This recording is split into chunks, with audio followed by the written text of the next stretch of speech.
Young Adult Podcast. Welcome to podcast, whatever number this is. We've lost track. Sorry about that. But honestly, I don't know if it really even matters. I don't really think it matters too much. Once we hit 100. I said once we hit 100, it really didn't matter at all. I was like, we hit on. That was what we were shooting for, rooting for. Everything else, this is just bonus material. Bonus. Woo.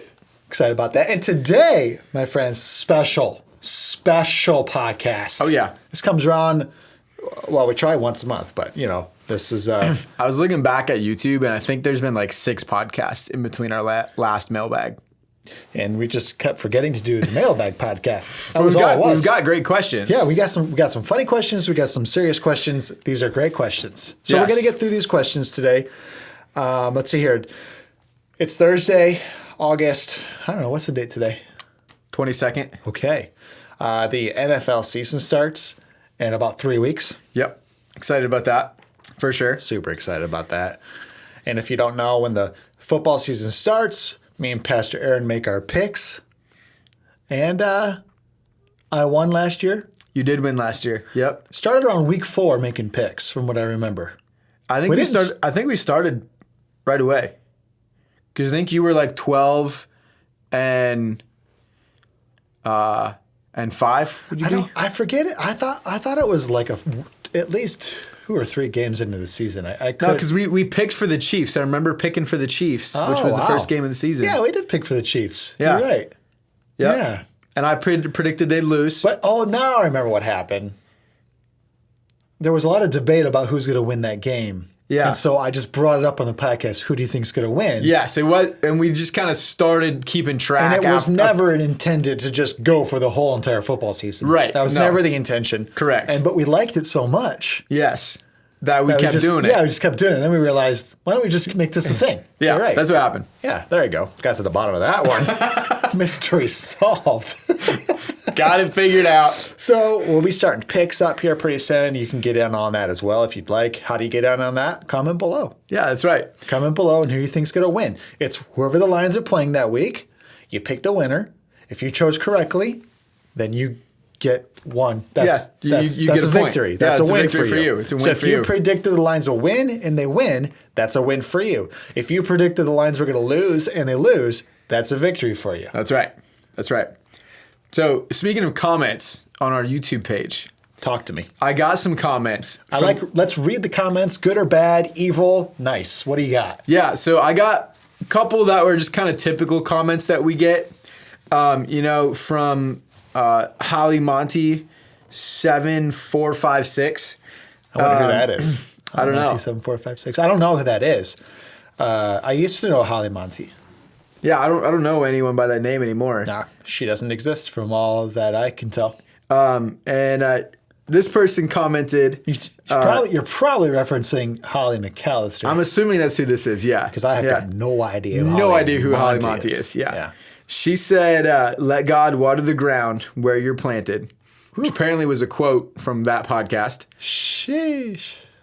Then this podcast must have been really good because it had 2 comments. Nice. Grace Vanstemfort, 9899. I know who that is. She said, "This podcast was powerful. I really liked this one." Nice. And then Holly Monty 7456. Don't know. I don't said know who that 2 is. fire emojis preaching today. Nice. So I mean that must have been good. Can you see the comments on the shorts? I'm not sure. Okay. I didn't. I'm just like took pictures from my laptop, That's so that's just what I'm reading. I probably could though. And this is my favorite comment. Okay, so this is from. I can't remember if it might have been 2 podcasts ago when we were talking about frogs. Classic. That was a classic podcast. The frog one. Yeah, and Jackson's Wart 4645 just said frogs are chill. Jackson. Yeah, Jackson. I agree. Classic Jackson. It's classic Jackson. All right, we got a mailbag podcast today, so we got a few questions here. Oh, yeah. Let's just start at the top. If Cornerstone started a football team, I like this question already. How would you design the home, away, and alternate jerseys? Woo. What would be the team name, mascot, and roughly what would the mascot look like? Wow, this is a loaded question. It is a loaded question. So My goodness. here's my initial response. My initial response went to similar color scheme to what our old softball uniforms used to look like. Yeah. Maroon and white. Yeah, the maroon and white. That's good. It's Milford colors too. Yeah, it looks sharp too. And you could, I was actually like the white with like that maroon lettering. Yeah. Could look really good. But, you could also change it up. You could do something different because we kind of got that like white and orange color scheme going now. Yeah, but I like the maroon and white more. The maroon and white does look, it looks fresher, I think. Yeah. I think it does too. Mascot. I have no idea what our mascot would be. I mean, if you want to just do like classic every Christian school, mascot is an eagle. Yeah, but I don't want to do that. Okay. All right. No, I think you got to go something more ridiculously biblical, like Like a pale horse. yeah, or like just like Samson with his like ridiculously long hair. Does it got to be an animal? I don't think it has to be an animal. Really? You're right. Well, I mean, like the Be a Buckeyes. train like the Boilermakers. The Purdue Boilermakers. Yeah. It's a train. Just have a train. I mean, The San Francisco 49ers, that's just a year. That's a year. yeah. You're See, right. It doesn't have to you're be an the goal. animal. Why did I think it was going to be an animal? I don't know. Three nails. Cornerstone nailers. That's not bad. I know. That's not bad at all. That's not bad at all. That might be what we're It's going so with. Christian, though. It's kind of lame. That's kind of what's funny about it, though, is it's Yeah. like so incredibly Christian. You're like, what? It's so incredibly Christian. It's actually cool. It's kind of like just Christian cringe, But it's funny. Maybe we're going to go with the Cornerstone Nailers. 3 nails is our mascot. Colors are maroon and white. Yeah. Maybe if you have a better idea, though, drop it in the comments because Home jerseys are dominant maroon. Away jerseys, dominant white. Absolutely. Yeah. Totally agree with that. Cornerstone Nailers. Some goofy mascot. Some nail running around.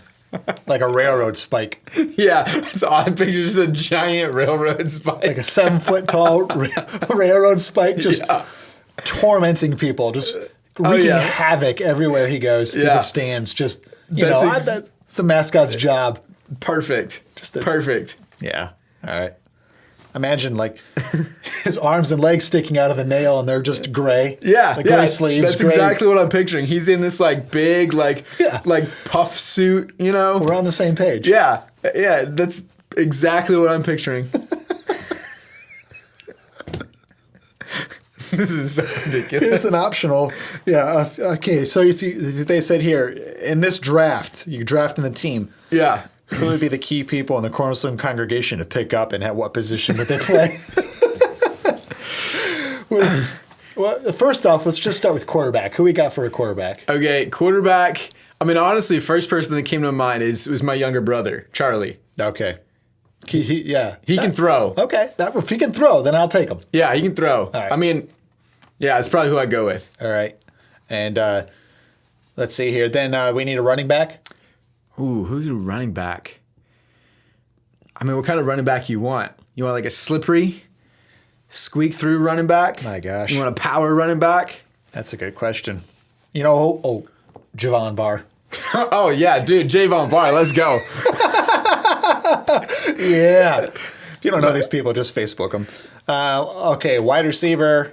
You. Maybe tight end might be you, though. Yeah, I feel like tight end. I also love like playing corner, like defense. Safety. Yeah, safety, something like that. I'll be a wide receiver for sure. Preston, some sort of offensive lineman, defensive lineman. Yeah. There we go. Yeah. Let's see here. Let's just find a position first for all the staff, men. All right. Because I don't think the girls want to play. I mean, let's just be real here. Yeah, I just pictured like Jen Lucas trying to play. Exactly. And I'm like, ugh. she's just gonna not do it. She's the water girl. Yeah. She'd love that though. Yeah. That's not that's not putting her down. That's putting her in her strength zone. Yeah, so that's her zone. She runs the cafe, so like getting people drinks is where that's her sweet spot. That's what I was thinking too. So Rob Patira. I'm gonna say linebacker. Linebacker? gonna say Okay, so. I was thinking like maybe like offensive tackle. Yeah. Pastor Tim? Coach? Head coach. Head coach? Head coach. He'd actually be great at that. Yeah. Jason? Jason's actually a pretty good wide receiver. All right. Wide Yeah. receiver. Yeah. Let's see who else is on staff. Well, you got you got a bunch of like maintenance men. Nate and Bob. Nate and Bob. Steve. Pastor Steve. Oh yeah. Pastor Steve. Let's see, where'd Pastor Steve be? Linebacker, I think. Yeah, I was gonna say linebacker. Yeah. All right, this is funny. This is fun. Let's see here. What local church team would be the Green Bay Packers to your Lions? You respect the franchise, desire well for them, and want them to be good, but when you share turf, it could get heated. Okay, first of all, if they're the Green Bay Packers, I do not respect the franchise, I do not desire well for them, and I do not want them to be good, and when we do share turf, it will get heated. It will get heated. That's the Green Bay Packers. And I don't want to say any church names, so No, I don't want God to bless either. all your ministries out there, Yeah. everybody. I love you all. All right, here's a serious question. Okay. Do you want to move on to a serious Yeah, question? let's go to some serious Because questions. that's the honest truth to that answer is I can't answer that question. Yeah, I totally agree. Yeah. All right. Maybe the Scientology church in Fenton.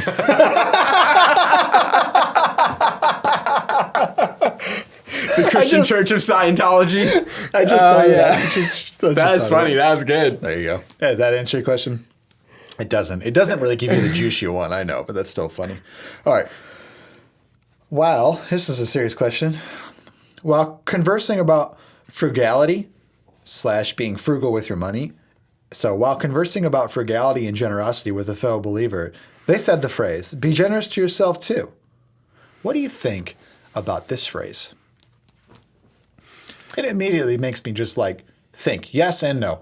All at the exact same time. Yeah, I was kind of thinking the exact same thing when I just read that question or heard it. Like, yes and no. I think that we need to be great stewards of our money. Jesus talked about that a lot. And Proverbs talks so much about being generous with our money. Jesus talked about being generous with our money. I think that there's nothing wrong with being like, hey, I've been saving up this money and I'm going to, make this purchase that I want to get this thing, like I got these pair of shoes. I've been saving up money for a while to get these shoes and I bought this pair of shoes. There's nothing wrong with that. This is a good steward of my money. But I think that phrase, be generous with yourself, could easily be interpreted the way that I think a lot of people will talk about like, hey, you got to love yourself too. Yeah. People I think take that. There is a lot of traps and snares involved in that track. Yeah, exactly. Yeah. And I think that you could easily go from, hey, I'm going to be a good steward of my money and buy things that are good and helpful and nice for myself, my family, and shift over to very quickly to this idea of like, hey, I need to make sure that like I love myself before I'm loving other people. Yeah. And that's not really what Jesus was saying. I kind of think this a little bit like there's probably more snares and traps in the side of being generous with yourself and then compared to the other route, which is being generous with others. Yeah. So if you are going to be generous with yourself, I would say just do a double check about what really is your heart Yeah. and where is your mind at. Mm-hmm. Because if your heart and mind are bad, then even being generous with others will backfire on you. Yeah, absolutely. Because the Bible even talks about how your good deeds are as filthy rags. Right. Why would it say that? It's because your heart, you're Yeah. only doing something nice to get something in return. Yeah. And if you're only giving to get, then your heart is in an absolutely terrible spot. Yeah, I would, if you really want to get some more material on this, my Life Church, Pastor Craig Rochelle they're doing a sermon series right now called something about the truth, and or almost true, I think. And so he's taking these like phrases that people say a lot that sound true, that really catchy, even like churchy phrases, sounds like it should be in the Bible, but it's not. But it's not. And he's like, hey, let's break this down and see if it's actually true. And he just did a whole message about that idea of loving yourself. Interesting. And so that was really goes along with that. If you want to check that out, you can do that. That's great. That's a good final wrap up of that question. I really like that. Yeah. Here's another question. When entering into a long-term partnership with people, i.e. hiring or getting hired, dating, or any other type of partnership, how do you proactively build trust early to make sure you can have healthy confrontations later? There is a little bit of a trick to build trust with people, I have learned.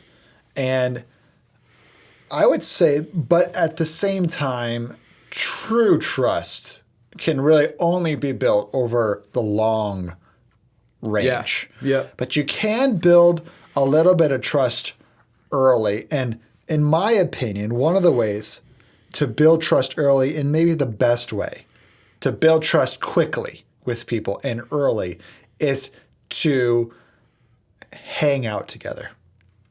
Do some life together. Yeah. So if all your interactions are, what's the word I want to put? Shallow?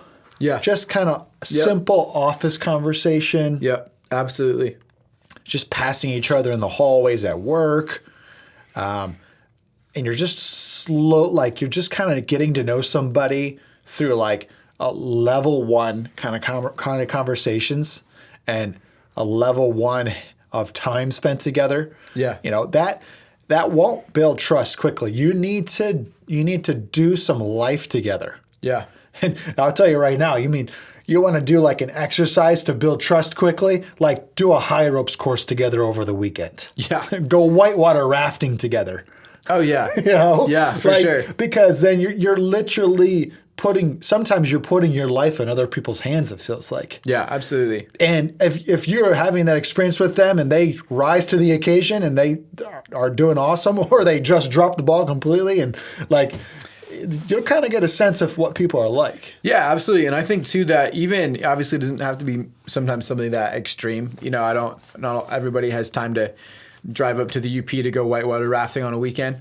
But just like exactly like you said, building those relationships out, even specifically, I would say outside of a work setting, because right, like I was just thinking about work stuff. You can have a great conversation at work, even a deep conversation, but I think so much trust is built when you're outside of that work setting. And I remember right when I got hired at Cornerstone, it had been a little bit, and I remember Leanna and Pastor Evan invited me to come and just hang out with them. And I remember like, you know, we went, I think we just like went to the mall like with them and their spouses, and we just hung out, and I was like, I felt like, whoa, like I got to know these people so much better outside for 2 hours outside of work than I have, but we were working together for 8 hours all day. You know? Yes.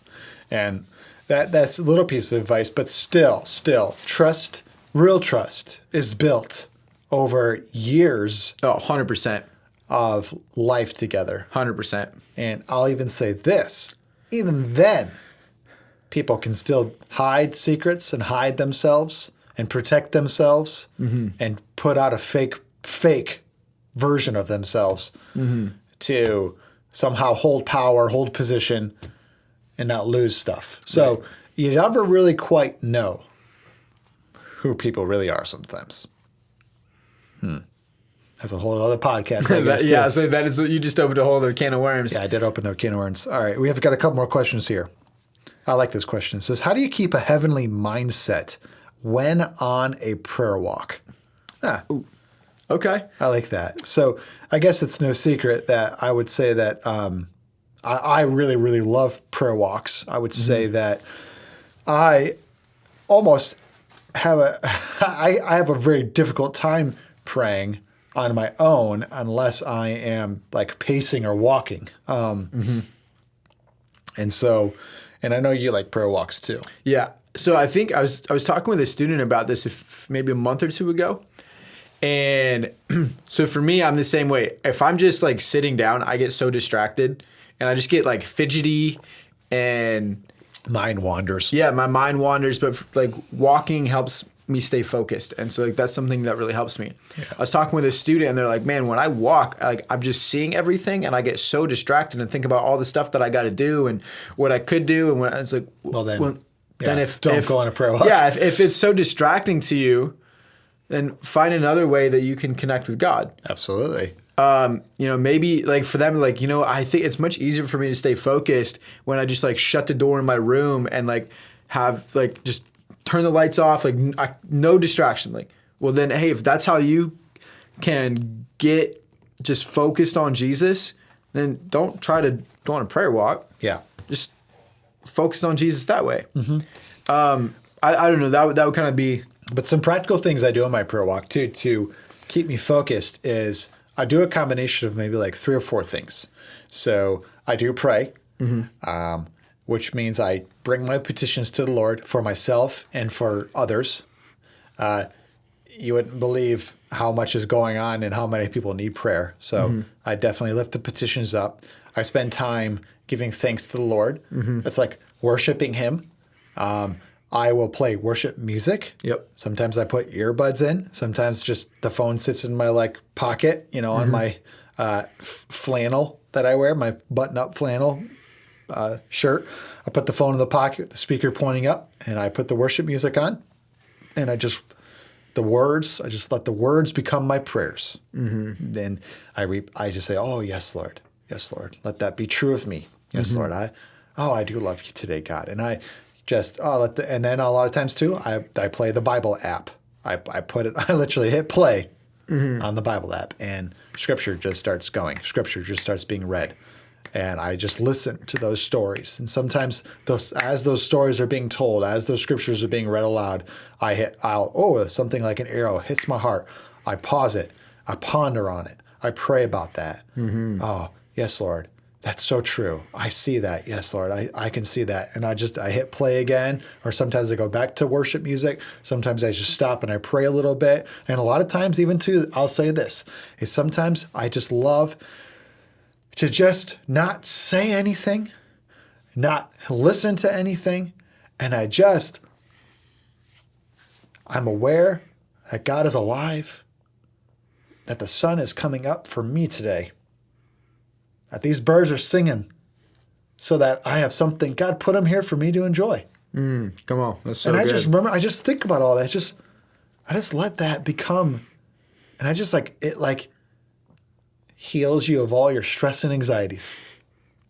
That's really good. That's sometimes what I do as well. And that's prayer too. That's just absolutely. That's just being thankful for, wow, I'm healthy.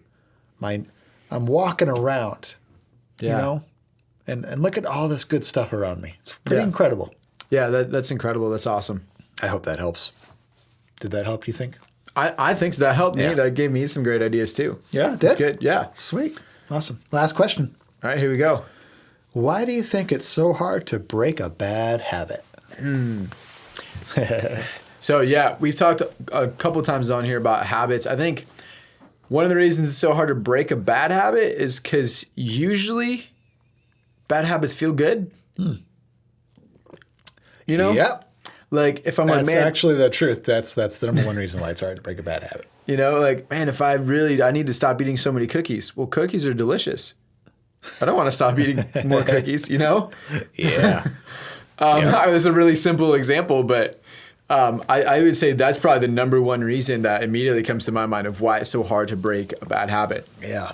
Have you ever broken like a simple bad habit?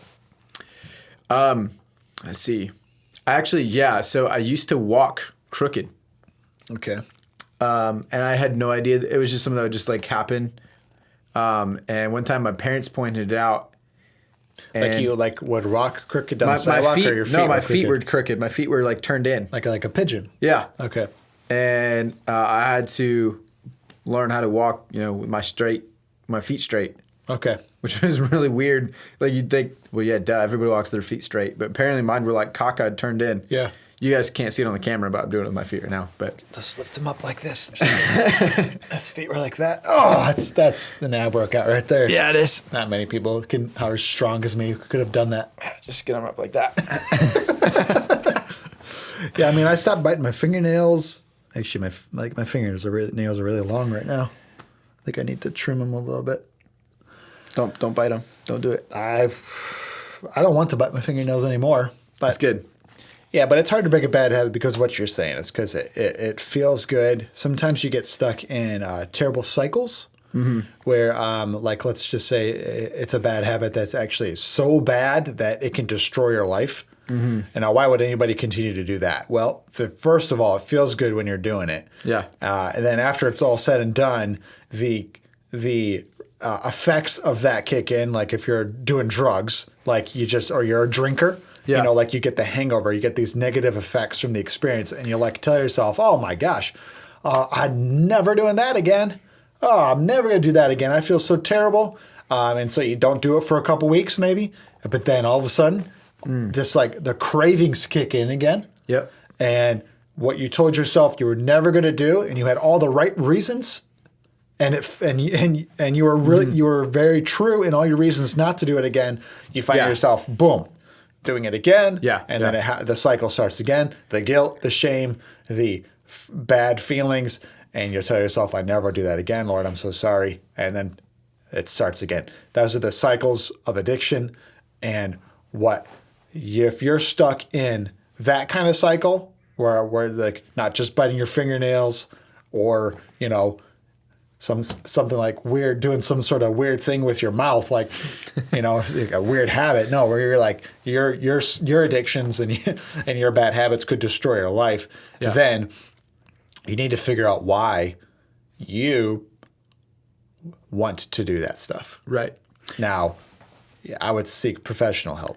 Yeah, I was just going to say, I think if you're in that type of a habit or addiction where it has that potential to destroy your life, that I would recommend getting some professional help, getting some people to help you, because that is a cycle that is nearly impossible to break on your own. Yeah, and then there's bad theology out there, like that you can just live with this secret, isolated, nobody knowing, and God will heal you. Yeah. That's a bad theology. Yeah, absolutely. So what do I mean by that? Why is that bad theology? Because I've preached this message, Pastor Aaron has preached this message, and many pastors have preached this message, and it's called this: God uses people. That's right. Yeah. So doctors, therapists, counselors, friends, spouses, bosses, the people. Yeah. Stop keeping it a secret. Start Right. telling the right people. Yeah. Not everybody. Yeah, not everybody. And people who can help you. Some people can pray. Some people can talk to you. Some people can actually physically help you. Yeah. Which are trained to do it. Because God, let's say it with me now, God uses people. Come on. So let people help you. Yeah. Oh, why can't God heal me? Why can't God just take this addiction away as I just isolate myself and keep it a secret? God, why can't you do it? When God is up there going, I'm trying to help you. You're not using the resources I put around you. Right. Yeah. I feel like God has, especially for like the church in America, like God has given us so many incredible resources. We have the ability to connect with the local church, to connect with counselors, to connect with therapists, to easily connect with the Word of God, like so many resources. And then we get stuck in a bad habit. We're like, God, just heal me. God, just heal me. God, just heal me. And he's like, it's right there. Like, I'm giving you the process for healing. And I think that's a terrible place to be at. Yeah, and the reason you're going to isolate and the reason you're going to keep it a secret is because you're afraid. And, people will judge you. You might get fired. Right. You might lose some friends over it once it's revealed. So you're just totally scared. But you're not going to be able to break your habits that living like that. Mm-hmm. I'll finish with this. I just heard this, so it applies really well. And I can't believe it. I mean, literally just heard this. But this pastor got introduced to this brain doctor. I don't think you should know what his title is, right? Okay. But he specializes in brain activity. Okay.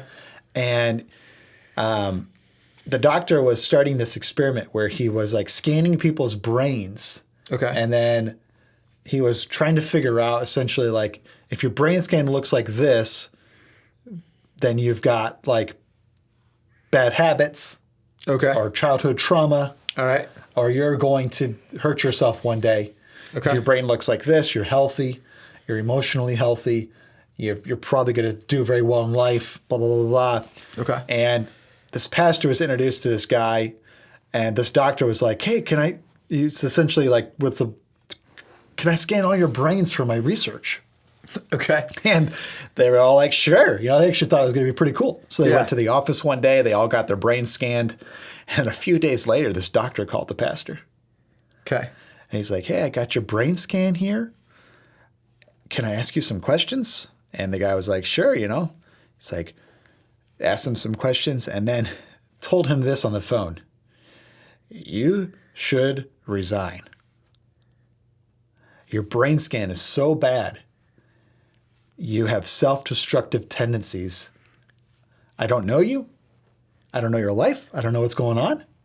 But you should not be a pastor. Wow. And the pastor ignored him. Okay. But the truth, this was a few years ago. The pastor has now since been fired Wow. for secret lifestyles, affairs, addictions. That's crazy. He got caught. Yeah. Well, he's come out now, and the pastor has come out after years of being, quiet, and he's talked about that. And he goes, and when the doctor called me on the phone and told me that, he goes, I actually knew exactly what he was talking about, but Wow. I didn't listen, and I tried to hide it all. That's crazy. And he goes, so yeah, that brain scan revealed something about my life. Right. And I was just saying, I said all that to say this, is that if you really do have bad habits and major things wrong, you need actual help. Yeah. And Yep. God has sent wonderful people most likely to help you. Yep. So stop living isolated and pretending like everything's awesome to save yourself. Absolutely. You're really just going to hurt yourself. So anyway, I'll just say all. Isn't that interesting? Yeah. That's a wild story. That's isn't a great way to end. There you go. All right. It's been great to be with you today, audience. So good. Catch you on the next one. Bye. Bye. Youth and Young Adult Podcast. Youth and Young Adult Podcast. Youth and Young Adult Podcast.